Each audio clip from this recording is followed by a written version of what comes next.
Hello and welcome to Sales Enabled episode 10. This time, I'm meeting with Gary Noesner, former chief of the FBI's Crisis Negotiation Unit, Critical Incident Response Group, and author of the book Stalling for Time, My Life as an FBI Hostage Negotiator, which has been used as the basis for TV shows and documentaries on the Waco siege of 1993. In the conversation, Gary shares some of his insights into the similarities and differences between hostage negotiation and sales negotiation, and teaches us through both specific techniques and by telling stories of situations he has experienced as an FBI negotiator, how we as salespeople can become more effective at negotiating our own deals. Gary created the Behavioural Change Stairway Model that the FBI uses to structure their negotiation conversations, and takes us through some of the specific techniques he has used to build empathy and rapport with hostage takers so that he can eventually bring the situation around to his agenda and begin the behavior change process. After this conversation, I don't think I'll ever look at sales negotiations in the same way again. As a perspective Gary brings and how that contrasts to hostage negotiations makes our job seem a whole lot easier. If we can combine the negotiation skills Gary shares with the mindset and mentality that only comes from a 30-year career as an investigator, instructor, and negotiator, we will all be better negotiators. Let's jump into the show. Hey, Gary, great to see you again. Great to have you on the show. Very excited for today's conversation. How are you? I hear you're in Florida. Yeah, all is well. I'm in the Florida Keys right now, so it's a very good place to be, particularly in the wintertime. Yeah, keeping the joints warm. I could do with some of that myself. It's getting chilly here. We have that freezing rain in the mornings. It's not fun. It's not fun. Well, actually, in Virginia, where I live, the winter's been fairly mild, but it's still hard to beat being down here. Yeah, it's not bad. I've got team members in Florida. They love it, and yeah, there's a good reason, right? But we're not here to talk about Florida. We're not here to talk about the weather. We're here to talk about something that you've obviously got a huge amount of experience in, and that is this topic of negotiation. Now, your experience goes back into the FBI, and I'm definitely keen to explore that. This is a podcast for salespeople and people in the sales industry. And obviously there's huge amount of negotiations done, but I'm guessing there's some subtle differences between hostage negotiation and negotiating the price of, say, a software upgrade or something along those lines. But I'm sure there's plenty of parallels as well. So keen to get all of your insights on today's call. Yeah, when you don't get your client to do what you want, you don't kill them. So and it's always that. A little bit tongue-in-cheek there, but I don't claim to be a business guru. I mean, there's a plethora of those folks out there that get into the nitty-gritty of preparing for a deal and when you make your offer and how you counter and how you compose your team. That's all good stuff, and I don't belittle any of it at all. My approach is from 30 years in the FBI and 23 as a negotiator and 10 as the chief negotiator for the FBI, and then my subsequent career after the FBI, and the lessons I've learned from negotiations and how in law enforcement negotiations those lessons apply to life and work. And most of it's about creating positive relationships so we can exert influence. And I don't mean in a manipulative way, I mean in a positive way. So I think that's where my focus is. And I think some of that clearly has applicability in the business world. I have a little bit of experience in the business world myself, post-FBI career. And I can say pretty definitively that in the end of the day, everything's about relationships. Yeah. And that's one of the things that actually I'm seeing being impacted a lot. And technology is taking away the need for people to build relationships. I think we're kind of shortcutting that effort, especially with kind of AI coming up and technology that can email 1 billion people in 3 seconds.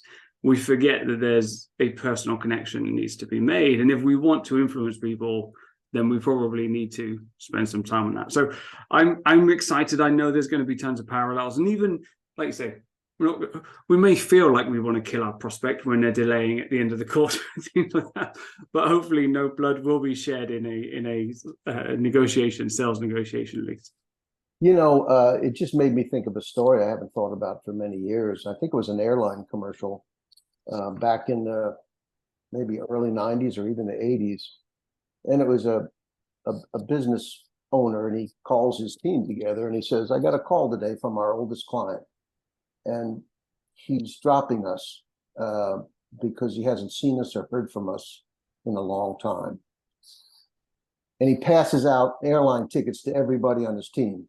He says, we're going to go meet with our clients again, our customers, I should say, and have that personal connection. And I thought it was a brilliant commercial, but it tells you a lot. I mean, I think often today we think just in terms of the actual deal and the specifics of the engagement we're involved in, the sales, the delivery, whatever. And that's, I'm not saying that stuff's unimportant, but most importantly, I think a client, a customer wants to know that they can rely on you. They appreciate the fact that problems will arise. They always do. But are you quick to resolve them? Are you responsive and reliable and dependable and reachable? And if you're not those things, then somebody's going to take that business from you. Yeah, absolutely. And I think the challenge is, and we'll come into this because I'm guessing in negotiation, challenging conversations is the everyday. It's that's basically the mantra of your job.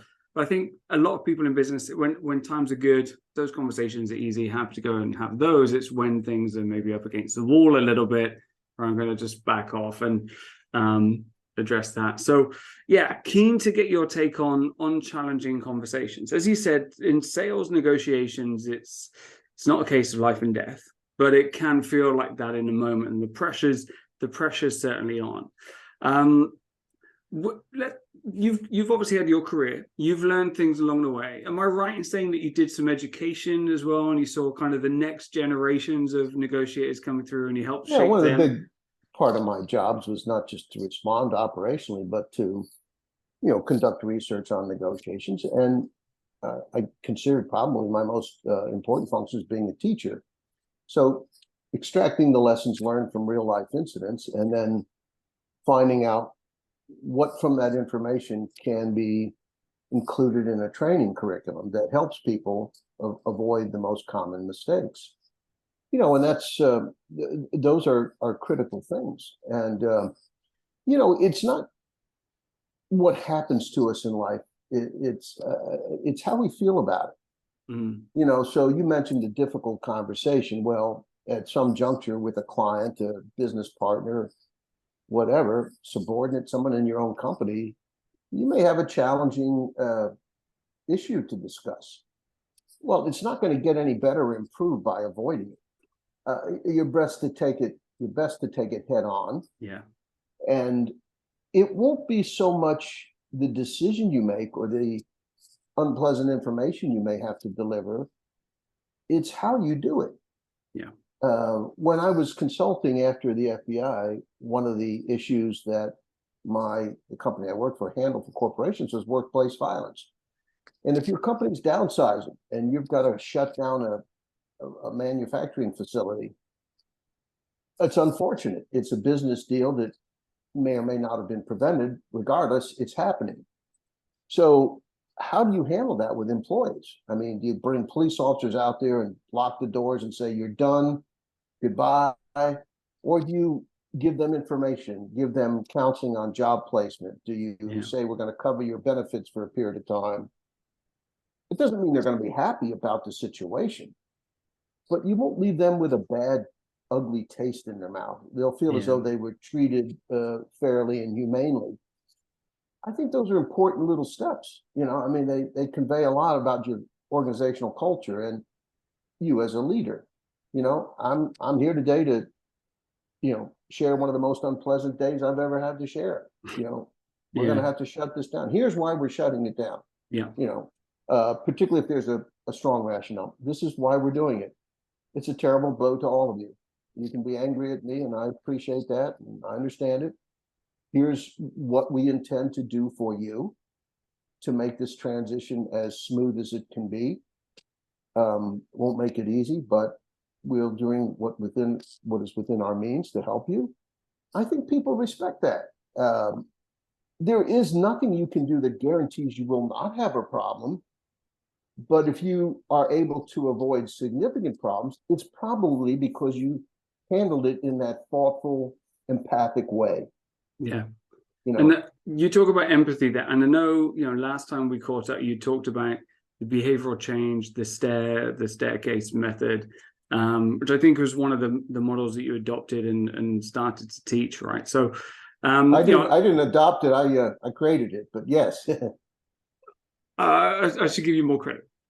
Full credit for creating. So I'm gonna dive into that in a moment, because after we had our initial catch up, I was thinking, right, I've got the absolute rock star of negotiation. I get to ask any question, and I immediately did the wrong thing. Right, I immediately went and thought, how can I learn the super shiny thing, which is what everybody thinks, right? Is like, I'm going to go and learn the most amazing thing, but if you look at the thing about excellence comes from really strong fundamentals. And so I'm keen. So what I do want to get to some of the kind of the highlight real bits, but what are the fundamentals of negotiation? Like, how does that come into the staircase model? What are those things? If I come into negotiate school day one with you, what are you going to be covering with me? The first thing I'm going to tell you is, if you want to be a successful negotiator or a successful communicator in life, you have to exercise self-control. If you can't control your own emotions, how can you expect to influence someone else? Well, the answer is you can't. Mm. So that's the first step. Don't take insults personally. Let it be water off a duck's back. Stick with working on trying to understand the other person, becoming a good listener. Even the business guru Stephen Covey says, first seek to understand and then to be understood. Yeah. I mean, certainly not an original concept, but he says it in a very catchy and appropriate and memorable way, and I give him credit for that. But that it is, we have to earn the right to offer our opinions and make our suggestions, exert some influence. We don't get that just because of the position we hold or the years we've had on the job, our rank, title, whatever. I think we earn that by the behavior that we demonstrate and the respect that we show others. And that in turn comes back and reflects on us. In my former life, it would be a case where you would be engaging with a criminal, holding a hostage for a period of time.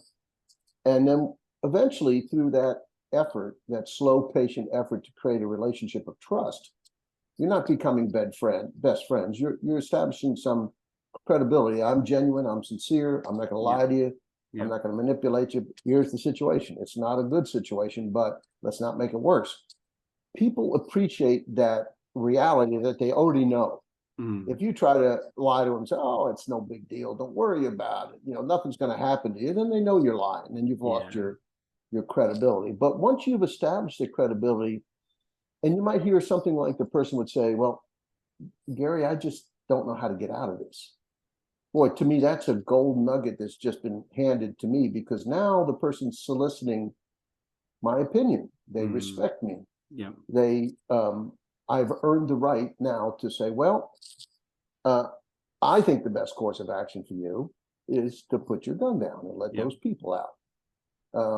There's some serious consequences to what happened here today, but it's not going to make it better if you do something rash and self-destructive. And killing your boss isn't going to get your job back, as I always like to say. So I think that's the point we want to get to. And when I developed the behavioral change stairway model, it was not intended, and I never intended it to be, okay, I'm on step one, now I got to move to two. Oh, I went to three too quick, I got to come back to two. No, it was just meant to illustrate that to get to the point where we can influence, it's a process. It's a sometimes slow, steady process where we earn the right to be someone that is worthy of someone else's respect. We all want to work with people we like and respect. That's the plain fact of life. We're social animals. We're tribal animals. And going back to your theme, the first thing I teach is self-control. I have a whole presentation on a whole bunch of personality attributes that I think make a good negotiator. But what I like to say is the number one attribute is likability. Just plain old garden variety likability. Yeah. You know, the person you meet at a social function, and you say, "Oh, I really like that person. Very interesting guy. You know, a very interesting lady, incredible background." Or, boy, did they have some, you know, travel all over the world, seen exciting things, and had some wonderful experiences. You know, and there's something about it that you might be difficult to define. What is it that you like about her? Well, I just like her. You know, so you know it when you see it. You know. It's like a famous case in America where the Supreme Court judge was asked to identify pornography, and he said, "I don't know how to describe it, but I know it when I see it." Perhaps in the wrong context, but it's true with likability. You know, I like that person. I think, well, I think every one of your listeners will have experienced when they go into a showroom to buy a new car or a refrigerator or what it might be. I'm sure they all have stories of salesmen who absolutely drove them mad, who were very pushy and obnoxious, overly familiar, and it's a turnoff. And they could probably say, you know, I ended up buying my new kitchen appliances from Dan because, you know, I just liked his style. He wasn't pushy. He asked me what I really needed. He asked me good questions. He said for me to take my time, and if I had any questions, to let him know. I mean, for a lot of us, there's always someone going to fall prey to the circus barker. But for most of us, we want to work with somebody like that we feel comfortable with. Especially when we've got choice, right? If we've got options, you're never going to choose that person that's just going to rub you the wrong way. If actually, I was looking at your book reviews. You've got Robert Cialdini, who I think is just an absolute legend, who wrote a testimony for your book. He talks about liking and likability as one of the 6 factors of influence. So no, he's a great guy, and I don't know him real well, but we have communicated, and he was kind enough to write a blurb for my book. And I mean, his approach to influence had a big impact on our curriculum in the FBI. No, sure. I'm sure. Let's just go back to that emotional thing. So if I think about, you know, like you say, that gave that story about the client calling you. I remember, you know, as an account manager, someone to call you, you just immediately your heart goes to the worst place. Like, are they going to drop us as a client or whatever it was? As you go through the escalation of scenarios, right? So I'm sure you don't throw people into the deep end at the beginning, but you'd go through the varying levels. What are some of the techniques you teach for people to maintain that emotional control? Is there physical techniques? Is it what do you say to yourself in those moments? How do you get people to remain calm? Well, yeah, you can talk about deep breathing and relaxing yourself. But what always worked for me more than anything was embracing the serenity prayer. I don't know if you're familiar with that, but it's, you know, understanding what I could do or what I controlled and what I didn't, and appreciating the difference. So you tend to get anxiety when you falsely raise your expectations or your hopes. You know, you say, I'm going to go into this thorny situation. The only thing I control is my behavior. I'm going to try to come across as apologetic for the mistake we made. I'll take ownership of it. I'll express a sincere desire to fix the problem and ensure it doesn't happen again. And if the client stays with us, I'll feel good about it. If they don't, it won't be because I didn't make the effort. And you have to realize there are some business gurus that kind of guarantee results with certain approaches. I would never do that. I mean, I've seen too many situations that I think I can outline the pathway of success in most cases, but I can't guarantee that you'll have success. There may be some client that you do all these things I just described. You know, I do mea culpa. We did this, we did that. We're going to fix it. And they may just say, well, screw you, I don't care. Yeah. I don't like you. I don't like your company. Don't ever call us again. Well, I wouldn't burn a bridge and call him nasty names. I would say, well, I'm so sorry we disappointed you. If you ever get to a point where you think we can be of future assistance, I'd appreciate you reaching out anytime. So you're probably never going to see this guy again, but that's all right. You didn't cuss him out. You didn't call him nasty names. You didn't burn a bridge. Yeah. That's going to happen from time to time. Oh, okay. The person that guarantees you'll never lose business. Well, go ahead, pay for the seminar. Have fun. But I don't see that as a realistic goal. No, and I guess you can't win 100, right? You can't win 100% of the things you go into, and No. But let me ask you a question though. If you're in a life-death situation, literally, how does that change? Does that mindset change at all? To some extent, the stakes are so high. Yeah. It's literally life and death. But again, I've never shied from stepping up to the plate there, because I say, at the end of the day, I may make some mistakes in this process.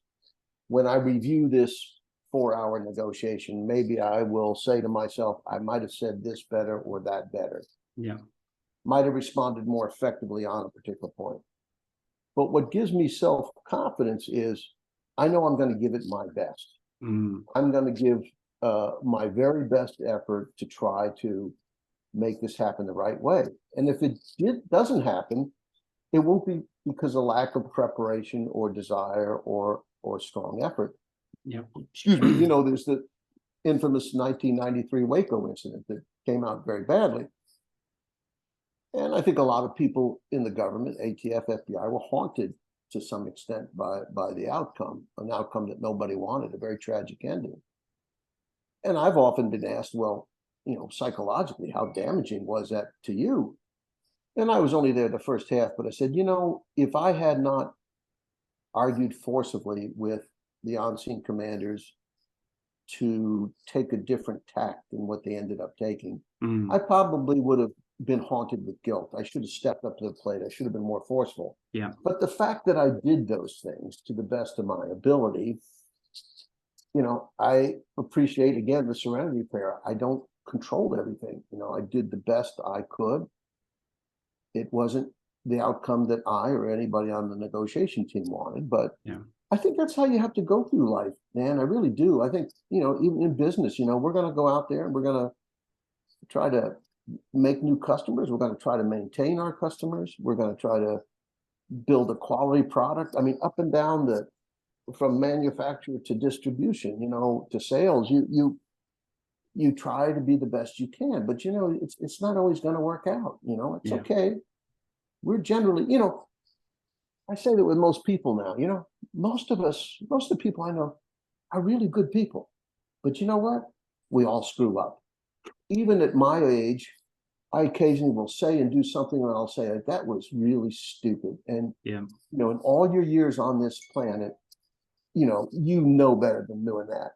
It's like the parent that knows not to yell at their kid, but you catch yourself doing it anyway because they drive you nuts. There's nothing in the world you love more. You would give your life for them in a heartbeat, but they can drive you up a wall. And sometimes you lose your cool, and you revert to the old parent saying, when they ask why, you say, because I told you so. He's certainly not a popular, well-regarded man anymore, but Bill Cosby used to have this great line. He said, parents don't want justice. They want quiet. and it's a great line. I can definitely appreciate that. But what I'm saying is, don't be too, going back to, I think, your original point, I'm going here, there, and everywhere. I think try to be the best person you can and realize that you're going to stumble and you're not going to live up to your own expectations sometimes, whether it's with your spouse, your children, your work, your career, whatever it might be, social engagement. Sometimes you're just going to, not be your best. And hopefully as adults, we learn from that mistake and we make corrections. If you think back to childhood, kids are nothing but one mistake after another because that's how they learn. you put your hand on the hot stove and oof, there's a bad consequence. You run down the hill on the driveway with, holding something, you're going to trip and fall and get scraped up. Yeah, that's how we learn, It doesn't mean we don't ever do it again. Yeah. But it's pretty simple stuff. I try to break things down simply. I'm sort of the opposite of self-help or business gurus that kind of lay out all kind of detail. I think the mind gets cluttered with too many things to do. Undertake these 15 steps and you'll always do that.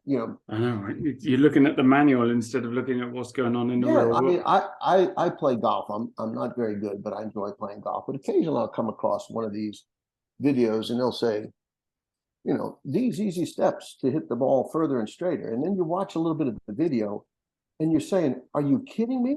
There's 20 things I have to do in my backswing, and it's just like, it ain't simple. But let's take that, because my golf is also, we're probably on a similar level, which is the rough bit on the edges. Yeah. So, but you'd spend the time on the practice, the driving range or something like that, and you do some drills. So let's do this, because you don't want to do the drill in the game, right? That's not the time for practicing and trying new stuff. But what would be some of the scenarios that you'd put trainees into to really test them out as a negotiator? The kind of some of the things you throw them in the deep end and see how they get on, but in a safe, controlled environment. First of all, I need to tell you, in law enforcement negotiation training, training can be brutal and unnecessarily so. I mean, my dear friends in the UK, when I first attended their course back in 1980 as an exchange, they have a brand new negotiator to get on the phone. And of course, he not been trained yet. Of course, he's making mistakes. Like, oh, that was terrible. You killed somebody on that one, and blah, blah, blah, blah. That's just not the methodology I approach. I always try to start off by saying something positive. And I think giving people the chance to do a lot of short scenarios and then going over again, say, okay, now I'm an angry person threatening to harm somebody. Now, Dan, you're talking to me. Now, here's what I have to say. And how do you respond? And I might say, okay, let's think about that response now. You didn't really respond to what I said was my problem. You try to help people to listen a little more clearly. And once you learn how to respond, you're really letting that other person dictate where the conversation goes, which is fine. You don't want to rush in too quickly and direct where it goes and what you're leading to. That'll come later on. Yeah. But initially you want to listen and understand motivation, behavior, sense of loss. There's always a sense of loss in my former life, loss of self-esteem, relationship, job, whatever. And that's a key factor to trying to help these people navigate through this crisis they're in. But so we teach negotiators. I didn't really answer your question, but I'll give you the big one. Be yourself. Yeah. People get into trouble when they try to be something they're not.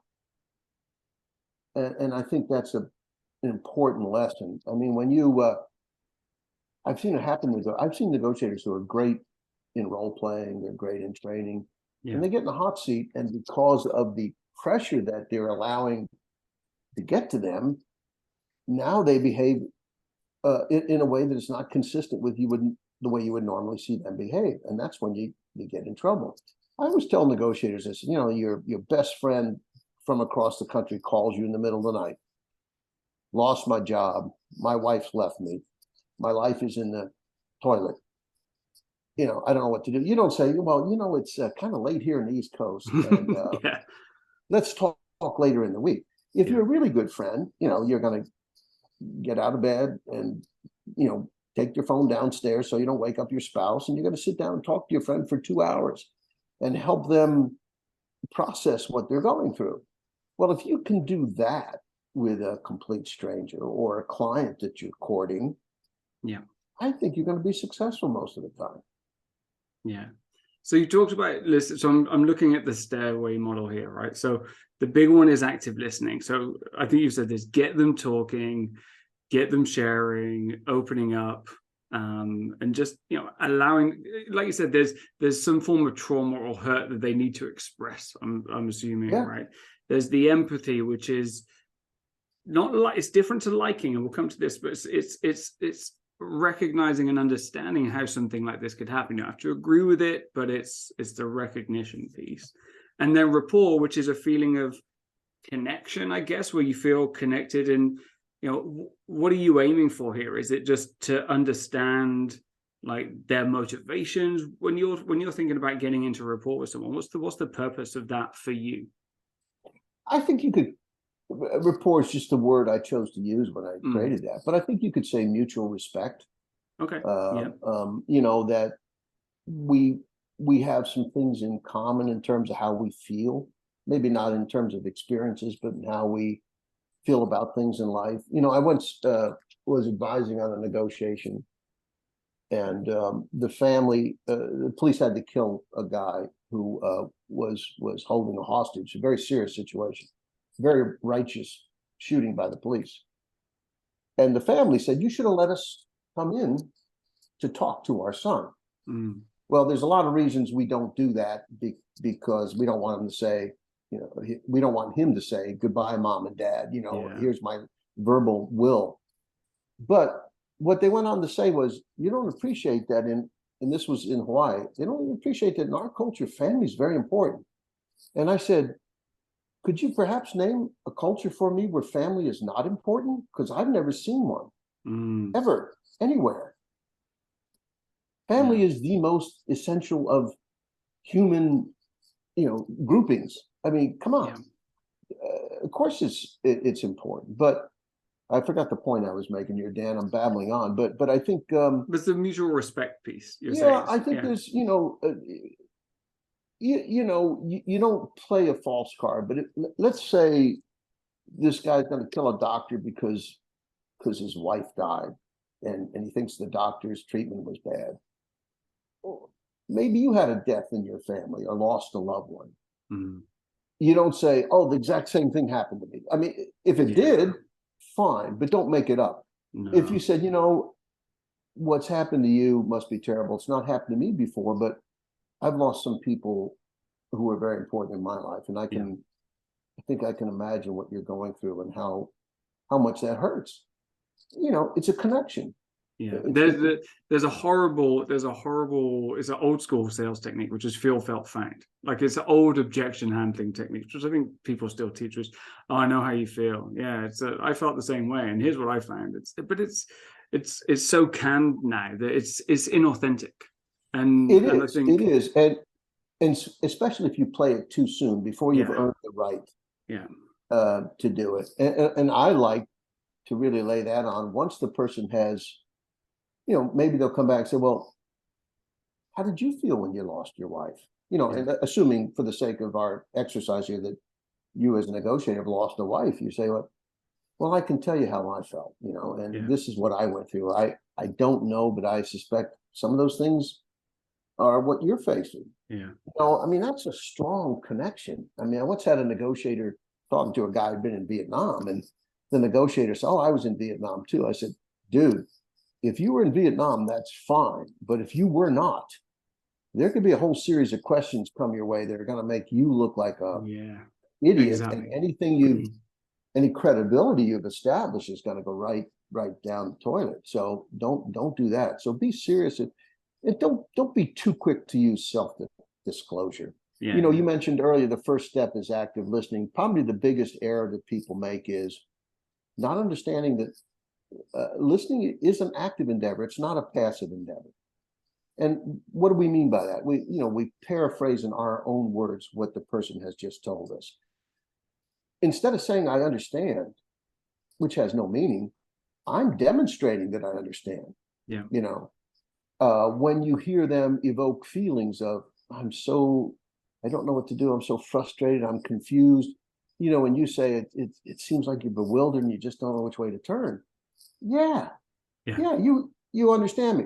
You know, sometimes it's repeating back almost the same words, kind of reflecting, but essentially active listening is a restatement of content, what the person's going through, the story, as we like to say, and a reflection of feelings, what you're hearing them express in terms of what the impact of this event is having on their lives.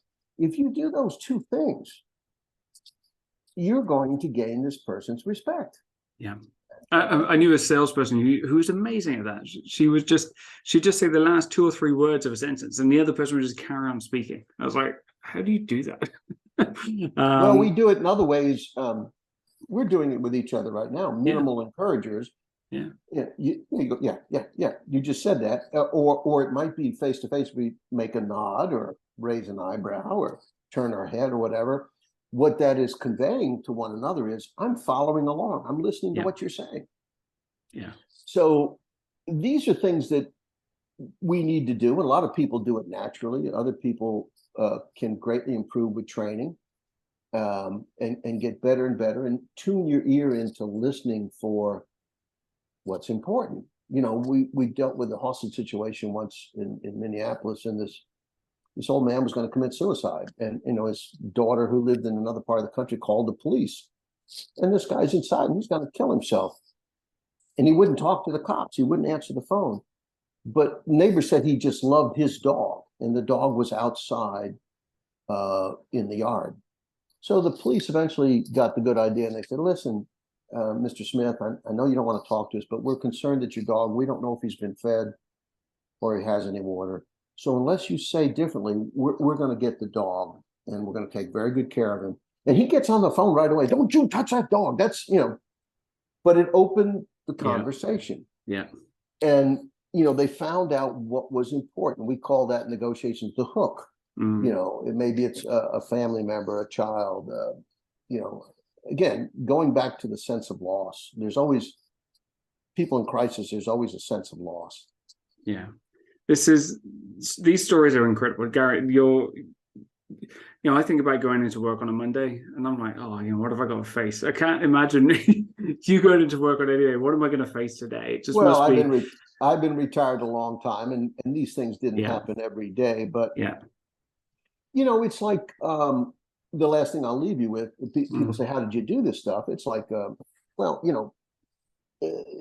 how does a trauma surgeon handle a mass casualty event? They don't have the time to evoke their emotional response. They have a job to do. This young child is going to die. I've got to try to save this other child. Put it aside. It doesn't mean they don't feel it later on. Yeah.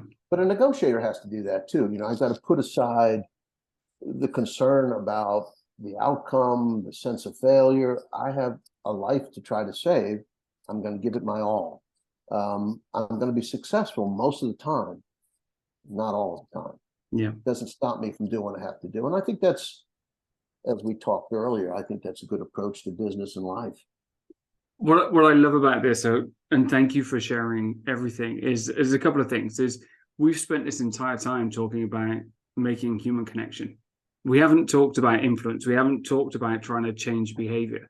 We've spent the whole time on this just really trying to understand the motivation and the drive behind the person. This leads to those things. Yeah. You can't influence people without it. Yeah. I mean, you have to have that, for your business community. You don't just rush to the sale with a brilliant sales pitch. Kind of going back to that, seek first to understand, then be understood. Before you try and influence, before you try and get people to appreciate your way of thinking, you've got to understand their way of thinking. I mean, I think a simple way of looking at it, before you can provide a quality service to a client, you got to understand the client's business and the client's culture, and the client's needs, and to some respect, your contact in that company. How does your relationship with that person influence his or her position in their company? I've done a lot of speaking, corporate speaking, and usually through a security director, and they can be very nervous sometimes because now they've convinced their big bosses that they need to hear this negotiation guy. And then all of a sudden they start asking me 1,000 questions. Well, what are you going to talk about? What's going to be in your presentation? And what they're saying is they're concerned that their boss may not like, what they've forwarded, and Yeah. you know, you can extrapolate on that to see how that would fit in other contexts. You know, this vendor that I'm getting for this service that we need, are they going to make me look good with my boss or not? You know, because my career, my bonus, my standing, my promotional opportunities, everything could depend on that. Yeah. So that's And what unless you uncover that, unless you dig into all of those kind of they're not so hidden motivations, but they're going to be hidden if you don't ask and if you don't listen.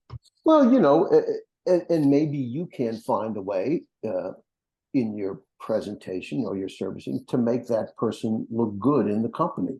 You know, and you know, this was a tough one, but your guy got the best deal anyone's ever gotten from us, and we value him as a client, and we enjoy working through him and help your company achieve your goals. You know, without seeming insincere, of course. You know, you can do these things in a quality way.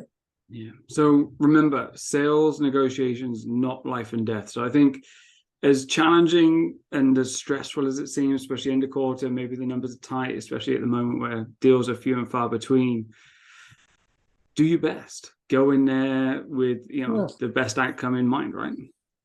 Yeah, remember, for the most part, remember relationship is the key, not product. I mean, when I worked as a consultant after I left the FBI, I never really lost a client, and my company was always the most expensive doing what we did. It was a good quality company that I worked for. The product we provided was quite good, but you know, I think what kept the business was the relationship I created with the client. You know, we used to have a saying, you want to be a farmer, not a hunter. You know, if you're in the business community, yes, you can go out, always look for new clients and new sales and so forth. And that's important, that's part of your approach.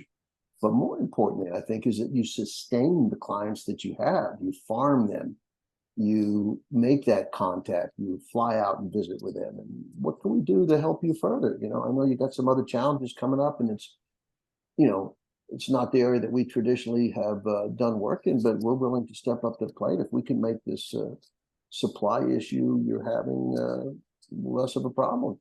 You know, and if you have the relationship, that's going to serve you well. And I think that's it. It's the relationship, so you can have those challenging conversations when you need them, right? Which then again reinforces the relationship. We're now into a situation where we could just be open and honest with each other. And you know, there's another thing too that people, it's okay to say, I don't know, you know, I'm not sure. Can you do this? You know, don't they say, oh, absolutely, and then you can't deliver. Now you're in a real problem. You know, you say like, I don't know. Let me make some inquiries within my company. Yeah, I wouldn't want to, and you tell them, I wouldn't want to promise something that I'm not personally satisfied that we can do for you. Yeah. That's what I want to hear as a client. You know, I want that honesty. I want that integrity. You know, if we can do it, you'll be getting a call from me real soon. If we can't, you know, I'll make the same call. I won't feel as good about it, but you know, we're going to try to do what we can here. You know, and I'm not going to overpromise. You know, that's the oldest thing in business. Don't under promise and oversell. You know, and under deliver, and that's a good motto in life, I think. You know. Yeah, and I think that's a perfect segue to just quickly talk about your book. So it's Stalling for Time. So I think is that one of the things? Is like I don't know what the answer is now, but give me a moment, I'll go and find it. But do you want to just give us a quick rundown? What's in the book? My book came out in 2010, Stalling for Time, My Life as an FBI Hostage Negotiator, and it talks about the evolution of law enforcement negotiations. It profiles the approaches and techniques through a lot of the cases I worked. You know, it also talks about my personal journey. That was used as the book rights were used for the 2018 Waco 6-part miniseries that came out on Netflix. The second season is coming out here in April, because this is the 30th anniversary of Waco. It's called Waco: The Aftermath. It's about what happened afterwards. And Michael Shannon, the actor, is again playing me. But also Netflix has a big 3-part documentary on Waco coming out on March 22nd that I think is going to be really top notch and maybe the most definitive look at what happened out there yet. So those are two things. And people can always find me on my website, www.GaryNoesner.com. And I'll put those links in the show notes as well. But Gary, thank you so much. Thank you for just sharing some of the stories of your time. Like I said, I think it's everyone who's listening to this is probably going to feel a little bit more relaxed. And you said at the beginning, manage your state and your energy. That's going to be so much easier given the context of what we go into as salespeople. It doesn't take the pressure off, but it does change the context slightly. Thank you so much. This has been eye-opening, and hopefully we get to catch up again at some point in the future. I as well. Thank you very much, Dan. I enjoyed it. You know what I think, Ron? I think that was a sales call. Good job, buddy. So you're going to buy a subscription? No, I already get the Times. Bye-bye.